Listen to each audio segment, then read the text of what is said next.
Así es, Ana Belén. Continuamos aquí en nuestra mesa de debate de actualidad y lo hacemos con un invitado que hoy es protagonista. Estamos hablando de Sebastián Mora, secretario general de Cáritas. Sebastián, buenas tardes. Hola, muy buenas tardes. Gracias por acompañarnos aquí en la tarde en 24 horas. Bueno, hoy Cáritas ha publicado hoy, junto con FOESA, el 7º informe sobre desarrollo social y exclusión en España 2014. Bueno, le quiero empezar a preguntar lo siguiente. ¿Qué contiene este informe? ¿Más elementos de preocupación o más perspectivas de mejora? Sería difícil ponerlo al peso, pero yo diría que más elementos de preocupación, porque la vida de las personas, la vida de la familia muestran una situación compleja y una situación de una incidencia de la pobreza grande. Pero es verdad que también se abren líneas de esperanza, y se abren líneas de esperanza especialmente en todos aquellos aspectos que tienen que ver con la solidaridad de las personas, que tienen que ver con la movilización de las personas y que tiene que ver con el cambio de valores en las personas. Y yo creo que esa es la base para todo cambio posible. Cuando las personas nos ponemos en movimiento, cuando la sociedad civil se pone en movimiento, creo que no hay nada que pueda pararlo, porque cuando uno cambia el corazón, la mirada, la mentalidad y la emoción, es posible el cambio, la transformación. Sebastián, ¿y en qué aspectos se centra fundamentalmente el informe? El informe básicamente es un estudio de la pobreza, la exclusión social de los colectivos más vulnerables. Es un estudio que hace de manera muy intensa una analítica muchas veces desde los años 80 hasta nuestros días, del nivel de renta de la familia, de la desigualdad social, de los indicadores de pobreza, de los indicadores de exclusión, y como elemento fuerte en la parte descriptiva pues tiene una encuesta propia, una encuesta FOESA que se hizo en 2007, se hizo en 2009 y se ha hecho ahora en el 2013, que bueno, pues en la primera oleada fue antes de la crisis, la segunda en mitad de la crisis y ahora una en momentos que parece que hay elementos macroeconómicos que tienden a la mejora.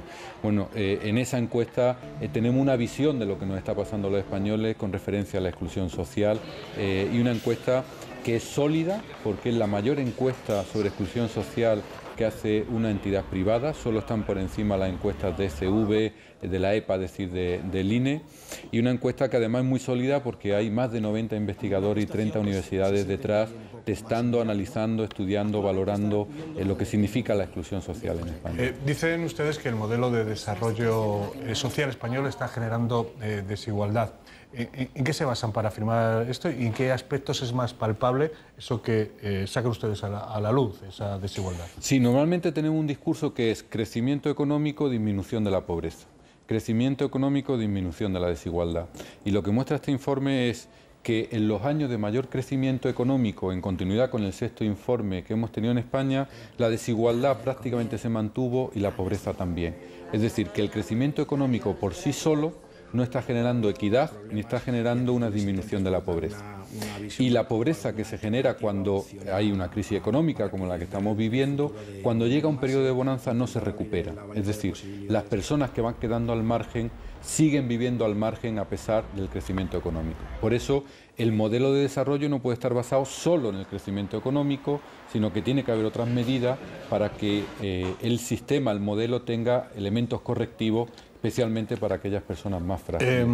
Destacan ustedes los fallos, pero también las fortalezas de la sociedad española. ¿Cuáles son, en ese informe, esos puntos positivos, esas fortalezas? Yo creo que, en primer lugar, destacar muy por encima de cualquier otra fortaleza el papel que está jugando la familia. Es decir, si algo está sustentando, soportando y ayudando a las personas en este contexto de crisis es la red familiar, la red social más primaria. Lo que hace que el impacto de la crisis tenga menos visibilidad o tenga menos visualización en tanto que sociedad movilizada es porque las familias están sustentando y soportando. Y eso nos parece básico. Ha sido la red en estos años. Ha sido la red básica de protección. Eso puede ser también el elemento diferencial de cómo España ha soportado esta crisis, a diferencia de otros países donde la familia de alguna manera no esté tan entroncada. Sin duda ninguna. Dicen que el modelo español es un modelo familiarista y en ese sentido en la encuesta se ve claramente, en el informe se ve claramente, la familia ha respondido, las redes primarias han respondido. Y yo creo que en segundo lugar, aunque ha sufrido una erosión en los últimos años, especialmente desde mayo de 2010, que fueron las primeras medidas de política de la austeridad en la crisis, aunque han sufrido erosión, creemos que seguimos teniendo un modelo sanitario muy bueno que tenemos que seguir profundizando y no deberíamos dar marcha atrás, porque es uno de los sistemas que más está conteniendo la exclusión. Tenemos que profundizar, tenemos que exportar nuestro modelo sanitario, no tenemos que hacerlo más pequeño, no tenemos que hacerlo con menos densidad, tenemos que hacerlo más denso y más potente, porque es el mayor elemento que tenemos para prevenir la exclusión. Y el modelo educativo, yo creo que esos dos elementos nos ha hecho, por ejemplo, tener un modelo de integración de la inmigración que creo que ha sido muy bueno. Porque ha habido numerosas personas provenientes de otros países que se han integrado en nuestro país sin grandes problemas si nos comparamos con nuestro entorno. Y eso ha sido gracias al modelo familiarista, gracias a un modelo que ha sabido integrar a esas personas, pero que en estos momentos estamos en un riesgo de flexibilizarlo y erosionarlo tanto que no tenga esa labor predictiva. Uno de los elementos que surge en la encuesta es que ya empiezan a detectar los fenómenos de debilidad de esos modelos de protección. Ya se empieza a entrar en la exclusión no solo por la falta de empleo, que era el modelo clásico, sino por déficits educativos, por déficit sanitario, por déficit en la salud. Sebastián Mora está con nosotros, Eva Orue y Elsa González, y seguramente, estoy convencido, quieren formularle alguna pregunta. Eva. Sí, hola, buenas tardes. ¿Tienen ustedes la mala costumbre de sacar el espejo de vez en cuando y obligarnos a mirarnos como sociedad en ese espejo? Ustedes han sido criticados, Cáritas ha sido criticada en alguna ocasión por miembros del Gobierno porque dicen que sus exámenes, sus análisis son catastrofistas. Se ve que no contribuyen ustedes a la marca España y no les gusta. ¿Qué siente cuando escucha a personas relevantes que tienen responsabilidades de gobierno criticar la realidad? Bueno, nosotros presentamos este informe como un ejercicio de responsabilidad con la realidad. Nosotros nos debemos a los más pobres, no nos debemos a opciones políticas, no nos debemos a opciones empresariales, sino a los más pobres. Y después, en este informe y en todos los informes, antes yo decía que un informe sólido, pero un informe también consistente. Y consistente porque es muy coherente con el resto de estadísticas oficiales. Y le voy a dar un dato. Nosotros damos menos número de personas en exclusión que las estadísticas oficiales que hace el INE. Es decir, con lo cual no somos catastrofistas, somos serios y rigurosos. Nosotros hablamos de casi 12 millones de personas en exclusión y las estadísticas oficiales de 13 millones en riesgo de pobreza, la tasa AROPE, que es la que se utiliza a nivel europeo. Por lo tanto, somos menos catastrofistas que las mismas estadísticas oficiales. Nosotros tomamos el pulso de la realidad. Y no solo es consistente con las estadísticas oficiales, sino que además es consistente con nuestra acción cotidiana. Curiosamente hay una coincidencia por 3 puntos distintos: nuestro análisis, las estadísticas oficiales y la acción de los más de 8.000 centros de Cáritas, que nos están diciendo lo mismo. Lo que hemos preguntado en la encuesta es lo que nos surge cada día en las parroquias y en los proyectos. La realidad es la que es.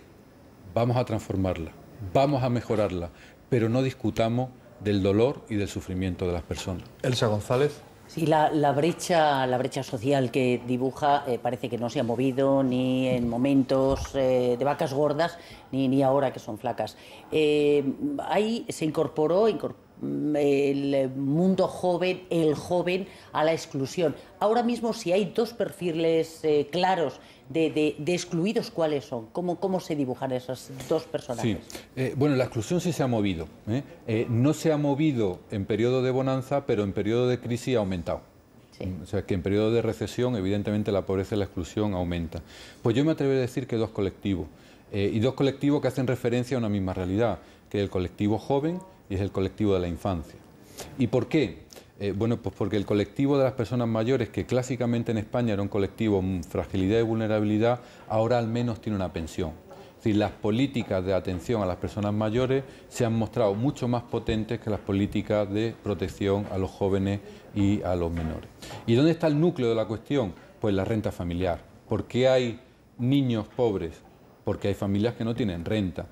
Lo que se ha sufrido una erosión muy importante de las rentas familiares. Por eso nosotros decimos que la mejor política para prevenir la pobreza infantil es actuar sobre la renta familiar, porque si las familias tienen capacidad, los niños tienen capacidad, porque todos sabemos que en términos generales los padres nos quitamos de la boca lo que haya que compartir con los niños. Ha hablado usted de la infancia y coincidiendo con este informe que ustedes han publicado hoy, la secretaria de Estado de Servicios Sociales, Susana Camarero, ha afirmado hoy que aunque las cifras se han estancado en el último año, la lucha contra la pobreza, sobre todo la infantil, ha sido una prioridad para el Gobierno. Desde su punto de vista, ¿en qué aspectos habría que focalizar esa lucha contra la pobreza infantil para que sea efectiva?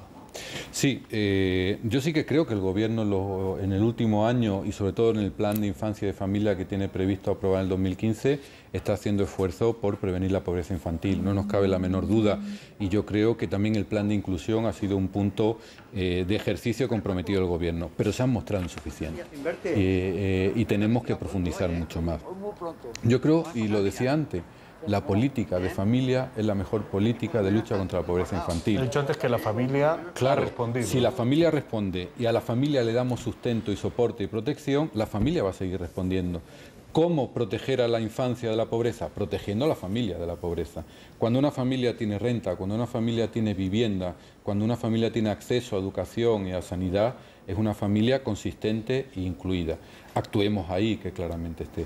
Evidentemente hay otros terrenos, como pues el terreno de la participación infantil, que es importante, pero me parece que lo básico sería en esa actuación de la política familiar. Si la familia ha respondido, si la familia ha sido eficaz y eficiente, actuemos sobre la familia. Y yo creo que también el Gobierno lo tiene como una prioridad. Si me dejas apuntar simplemente que hoy también UNICEF ha presentado su informe Los niños en la recesión, exacto, en el que se habla de que en España el aumento de personas que viven por debajo del umbral de la pobreza ha sido de 8,1 puntos en 4 años, pero lo que señala el informe también es que en España el Gobierno ha anunciado una partida de 32 millones para luchar contra la pobreza infantil, 11,8 euros por niño en riesgo al año, que así visto no parece mucho, pero sobre todo que el gasto público dedicado a las familias con hijos en España es muy inferior al que se gasta a la media europea. Es del 2,2, si no un 1,4% del PIB en España frente al 2,3% en la eurozona. Es decir, efectivamente no hay políticas de familia que ayuden a superar este trago. Yo quería preguntarle por la solidaridad. Vamos a ver el otro lado. Desde luego, el de la exclusión, vemos que no está caminando, no va por su mejor momento. ¿Cuál es la respuesta de los españoles? ¿La familia está sustentando a esta sociedad en riesgo de exclusión? ¿Qué están haciendo? ¿Se incrementa la solidaridad? ¿No? ¿Cómo están interviniendo los españoles en general a la hora de atacar esta situación desde la sociedad ciudadana? Yo creo que la sociedad civil también está respondiendo y nosotros hemos visto cómo se han incrementado los voluntarios en los últimos años, cómo se ha incrementado el número de donantes particulares. El año pasado tuvimos un crecimiento del 30% de donantes particulares, de personas como tú, como yo, como él, que han dado sus 20 euros, sus 30 euros, y hemos tenido un incremento de esa solidaridad. Y después también están naciendo muchas estrategias muy vecinales, muy locales, de autoayuda, de si tú no tienes para comer, vente a mi casa, vamos a montar los bancos del tiempo, vamos a intercambiar vivienda, yo tengo una vivienda vacía, vete y me limpias la casa, vamos a hacer una economía del compartir. Yo creo que se van anunciando, que la realidad va generando resquicio de mucha esperanza, porque es verdad que hacen falta políticas estructurales, pero hacen falta también que desde abajo tengamos una moral fuerte, una energía ética muy fuerte para poder de abajo arriba también construir. Pues Sebastián Mora, secretario general de Cáritas, ha sido un auténtico placer contar con su presencia en un día como hoy en el que Cáritas, y usted es protagonista, y ni que decir tiene que enhorabuena a toda la labor que realizan desde su organización. Muchas gracias. Nosotros